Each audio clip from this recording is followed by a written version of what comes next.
Hey everybody, welcome back to this episode of Think Business. Looking forward to talking with Cody Bramlett. Cody, I'm looking forward to talking to you. You've got a supplement business, you're a recovering personal trainer, and your business is Science Natural Supplements. And you do a great job of selling your supplements through affiliate groups and through the internet and things of that nature. So we'll dive into that. But before we talk about supplements, and I know you're a recovering personal trainer, let's just talk about food and nutrition before we get to the vitamins, right? So, we've all heard kind of, you can't out work out a diet. It's 90% what you eat, 10%, working out. Let's just kind of start there from a nutritional standpoint. Yeah, definitely. And just to say, supplements are what they are in the name. They are supplemental, right? Yeah. You need them if you're not getting something in your diet. So not everybody needs supplements by any means. I started out as a personal trainer. I was a heavy kid my whole life. My family's been unhealthy. Not necessarily any kind of health genes in my family that were passed down where I automatically had a awesome body. And I realized at a young age I needed to learn how to eat right and exercise. We can talk about exercise stuff later, but nutrition, like you said, it is so important. And I always love the phrase you share with my gym clients: there's not one way to get in shape. There's 100 ways that'll get you 1% closer. Yeah. So the idea is you have to make sure that you're doing every single thing you can to be able to find your health. And, biggest thing for me in the last 3 years, especially when COVID happened, was kind of looking at my diet and re-looking at my nutrition habits of my life. And, all the little excuses we all make. Oh, I'm a healthy person. But I do eat a pint of ice cream every other day, right? I'm a healthy person, but I do have 3 glasses of whiskey at night, right? So there's a lot of these little excuses we kind of pretend that we just wash away. And, during that time frame, I had to kind of do a big rethink in my life. And it's a crazy one, but if you remove gluten and dairy and alcohol from your life, lo and behold, lots of magical things change. It doesn't happen immediately, but it's quite impressive. Yeah. All right, that's great. All right, so let's dive into your business. You have built an 8-figure nutritional supplement company, and I think everybody's always looking at the internet and wondering how they can, I think, find a product and ultimately grow it. So, before we even get into the nuts and bolts of your business, talk a little bit about just growing an online business through affiliate groups, e-commerce, et cetera. You're at 8 figures, but take us to 6 and 7 too. Yeah, definitely. So when I started out, it was looking for how the heck do I drive traffic? I fell into a Bill Glazer and Dan Kennedy marketing group, a local chapter in San Diego, and I was learning about the idea of direct marketing. Direct marketing is the idea of having a long sales letter, a long sales video, basically having a hour-long, 30-minute-long conversation with a client so they get to know, like, and trust you and truly understand the process. And this is the idea of marketing I really understood. I actually applied this to my gym. And so I get people coming into the gym or looking at taking a trial class, and I would actually then teach them. I would show them. I would give them examples of how they're going to succeed, and I would show them the path to get there. And so in that idea of a direct marketing, it's really, again, about getting customers to know, like, and trust you so they want to make a purchase, as opposed to having to do that whole 7-touch rule over and over and over, trying to get someone to come back and actually take action and join your community, purchase your product, whatever it may be. So when I got into the idea of supplements, I had already kind of found my way into different groups that had taught fitness gyms and how to kind of do this aspect. And then, of course, they had other groups in communities that were talking about, hey, how do you make your product, a digital product, online? And so at first I was debating about creating a whole workout system online. And then I kind of moved into the supplement space, realizing that there wasn't any supplements being sold in these communities. It was all just exercise workout programs. And so the idea was, how do you create a product and an offer that can make enough money up front that you can then pay someone else for that traffic? That someone else could be an ad on Google or Facebook or Twitter or YouTube. But I actually started out by just meeting people with fitness lists who wanted to sell or get their customers the ability to buy and purchase supplements where they could get a decent commission. And so my first product was turmeric with BioPerine. This is well before we had all over Dr. Oz and Oprah and all the different TV shows and news networks. I remember seeing it on the local news when I was at the gym in the morning, being like, yes, keep talking about turmeric. And my sales just started exploding. But prior to that, it was literally just like, hey guys, this new thing called turmeric, check it out. And the clients would just send the affiliates would just send one email the client saying, check out this cool new thing I found. My friend Cody has a cool deal on this amazing product. And then they land on a page and they learn all about turmeric, learn about the benefits, learn about my discovery story and how I found it, and then purchase. Yeah, Cody, let's back up for 1 second. Thanks for that. For those who don't understand what an affiliate is, kind of walk people through a little bit about, because you have a pretty big network of affiliates that will share your products with their list. But talk a little bit about what an affiliate is, and then how you went about to grow that network. Definitely. So it's all about relationships. That's the first thing. So an affiliate is someone else with an email list. So let's say you happen to have a blog about health and you've collected 20,000 emails and you send out 3 newsletters a week. And occasionally you talk about doing a health challenge, right? You're not really selling too many things to your clients. It's really a lot of informational stuff. And you're looking to ways to monetize that list and make more money. So I basically go out to communities, organizations, conferences, through networks of other people, through just friends of friends, kind of introductions to meet people. And I would say that I'm going to a conference, tell my wife I'm going to a conference to shake hands and kiss babies, to make friends with people who are the affiliates. So they own an email list and you make a deal with them. Hey, I'm going to pay you $50, $100, $80 per conversion. And you go, hey, just send out this email. And that email is usually something curiosity based and get the customer more to want to click. So that way their email list of subscribers will want to click and then read their information and purchase the product. And so it's really just about being a part of multiple networks, multiple masterminds, multiple groups that have these people in them. And then from there, you build your network up, and then it's a lot of them promoting you promoting them with your customer list, and a very synergistic, friendly community. Yeah, it's great. I think a lot of times people forget about affiliate lists, or expanding your network into getting people to send things out to their email list. I mean, it's one thing that we own, right? We own our email list. We don't own a lot of the social platforms that are here today, but who knows if they're going to be around a year or two from now. So it's always good, think community, to lead people back somewhere where you can at least be collecting their emails as well. And so thanks for that, Cody. Of course. I want to go back to something you were talking about as far as building trust.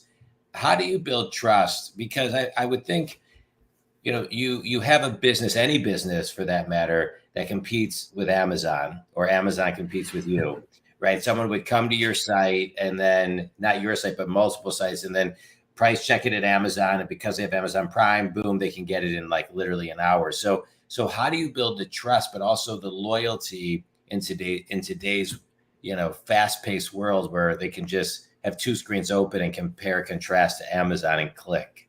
Yeah, well, definitely. The first key is, when you have an offer that's starting to work and a company's starting to work, you need to be on Amazon too, because I'm an Amazon person, and you just described me, right? If I see something online I love and it's not on Amazon, I'm probably not buying it. It's just kind of the way it is.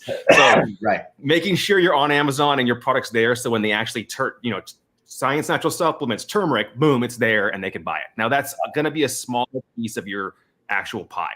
The real key is creating and crafting a sales page and a branded funnel that allows people, again, to use that phrase I love saying, know, like, and trust you within that first touch. So for example, we create an offer for our turmeric. It's buy 1 bottle of turmeric, get 4 bottles free. So where people would normally spend, $39, $49 for a product, they're getting 5 units for that price. So at that point, you can't find that deal anywhere else. No one's gonna do that, because it's a complete loss on the front end, and we're basically buying that customer at a loss. The only way we're successful is because we then offer upsells of that same or similar deal of different products, and we're able to get back to break even or slightly profitability on day 1, because we're basically just giving and giving and giving. I love the phrase, people over profit, profit over revenue. You just care about the people, the customer the most. Yeah. And if you do that enough, you will become profitable and you will make money. Yeah, but you bring up a really good point, Cody, because I think a lot of times people don't pay attention to what it costs to get a customer. But then the next level, which is, what's the lifetime value of that customer? So you're looking at someone and saying, hey, I may have to, it may cost me $10 to get you, $50 to get you. But the lifetime value could be hundreds, if not thousands, if not tens of thousands, if not, more depending on the business. And so think community as you're looking at your business, pay attention to what it costs to get a client. Because here, if you can, if you can get somebody to know, like, trust you by doing the buy one, get four free, and they buy from you, well, I don't know how much that costs, but let's just say, for example, it costs anyone $50. It may cost you $150 in other avenues to get that person in the door. And so just to summarize, think about the cost of a client and think about the lifetime cost of a client. And so I just wanted to kind of extract that a little bit, Cody, because I think that's really, I'm a business coach, so I'm always kind of looking at things like that. And I'm helping, companies of all shapes and sizes all over the globe grow their business. And so what you're talking about is really important and can be applied in many, many, many different ways. Exactly. Yeah. Let's talk a little bit about, what the internet is going to be looking like in the next 12, 24, 36 months, as far as building products. The future, as it looks like right now, a snapshot is, somebody can take a product and use ChatGPT to create, websites, campaigns. Very, very, very, very quickly. And so ramp up time to do a lot of this stuff. Somebody can actually cut and paste something from my website and say, give me something similar in Simon Sinek's voice, and just make another website, right? So how are you forecasting to compete with this evolving just technology and these younger generations that are coming out of college really ready to start their own business? Well, this is the best part. And I think that this is going to unlock the ability for people to actually build businesses, right? However, we're going to have a good year or two of churn of the losers and the wannabes coming through, causing problems. Yeah. And they're going to be missing one important thing, which you and I both know, which is you actually have to run a business afterwards, which requires staff, leadership, understanding KPIs, goals. You have to have results. You have to have weekly meetings, cadence, trackings, quarterly calls, accountants, CFOs, all these things to actually survive. So a lot of people are going to come out with these offers and just rip off somebody or do something similar, and they're going to explode out there. And the second they run out of stock and their chargebacks go through the roof, they're gone, right? Yeah. They're out of business and can't get a credit card processor ever again. Or you take what they've built and buy it for pennies on the dollar. Exactly. And so there'll be a lot of that coming up, and I do foresee that. So it's something that I am looking for. And they're in our community. I love to help people and share my thoughts and my knowledge, and I'm trying to steer them in the idea of thinking like a CEO, not an entrepreneur. Because an entrepreneur just chases shiny objects. A CEO builds and plans a business. But I do think that there's going to be a big shift too in the idea of e-commerce versus direct marketing. So direct marketing people may say, oh, I've seen this before. You click on a link and there's a 10,000 word sales page or a 45-minute long scammy video. I think those are going to die. I also think the idea of e-commerce, just sending someone straight to a page with maybe a little video on it and a buy button, is going to die. Yeah. And it's going to require this e-commerce hybrid. And this is something that I've actually started succeeding very well with multiple offers. And it's really creating that 3,000 to 5,000 word story to be able to help people connect without feeling like a used car salesman. So you're selling and teaching more on the product and the benefit and the reason why the company exists, not a elaborated story that may not be 100% true or may be indulged upon to be able to get people to take action faster and buy and feel that connection. So it's really kind of hybridizing that idea of storytelling and building a relationship, but also being straightforward and to the point with a deal that's worthwhile. Because as the economy starts to shift and lose confidence, deals and discount offers are going to be the ones that are going to survive and thrive. Yeah, that's great. I was hoping you would answer that earlier question the way that you did, because I agree. I running a business, having an idea and then running a business are two completely different things. And I agree with you. I actually have a keynote called Think Like a CEO, which is all about kind of the right mindset that you need to be thinking. So that was great. All right, quick speed round. You ready, Cody? Yes, sir. Okay. A book that's had the biggest impact on you? Rich Dad Poor Dad. It's a great one. I actually met him when I launched my book in New York many years ago. I was walking through the expo, and he was just sitting there all by himself. And so I went up and he spent about 15 minutes with me. And then he actually said to me, "Hey, I have to go to the bathroom, but stay here. I'll be back in 10 minutes." And I waited and he came back. And I mean, he couldn't have been a nicer guy. I was glad I read his books. Best piece of wisdom you've ever received? That statement earlier, there's not one way to make $100. There's 100 ways to make a buck. And I changed that to the fitness idea, but that idea of constantly looking for a wide shot, kind of trying to get every angle possible, I think is the kind of quote. I don't know where I heard it the first time, but that's just sits in my mind every day. Yeah, it's good. One piece of courage that people need to think like a CEO is? Let go. Biggest You don't lesson, have to do it all. Yeah. Biggest lesson you've learned in running your business? Fire fast, hire slow. One do-over? Fire faster. I agree with that one. I agree. Either right. Train up or get them out. Yeah, no, that's great. Yeah. Tell everybody a little bit about, the supplements you have, your website, where they can connect with you, who your ideal clients are, affiliate partners, etc. Definitely. So our largest brand right now is called Science Natural Supplements. We don't have a beautiful e-commerce page because we really are about those landers and those affiliates. So if you visit us at sciencenaturalsupplements.com, you can kind of see what our products are. We have turmeric, moringa, probiotics, a lot of things like that. Our second brand is called Yum Supplements. It's a gummy brand, gummy line. And we have, apple cider vinegar, turmeric, probiotics, same kind of thing. So we've done a lot of generic offers, and they're the whole buy one, get three, buy one, get four free deal that we've been just pushing and working basically with affiliates and Facebook traffic partners to be able to get it in front of the customers who actually want to buy. And if anybody's interested, they can click on the affiliate link or, email Cody at Science Natural Supplements, or my other email, Cody at Waddlebear Media. Silly name behind that last domain, but that's for a different time. Yeah. Well, Cody, I appreciate this. Was a great talk. I'm a business coach. I work with solopreneurs to Fortune companies, everything in between, to help them get unstuck and grow their business. And what I love about this podcast is I get to have guests like you to help people get unstuck and think about business and think about, new ways that they can be looking at things and getting new perspective.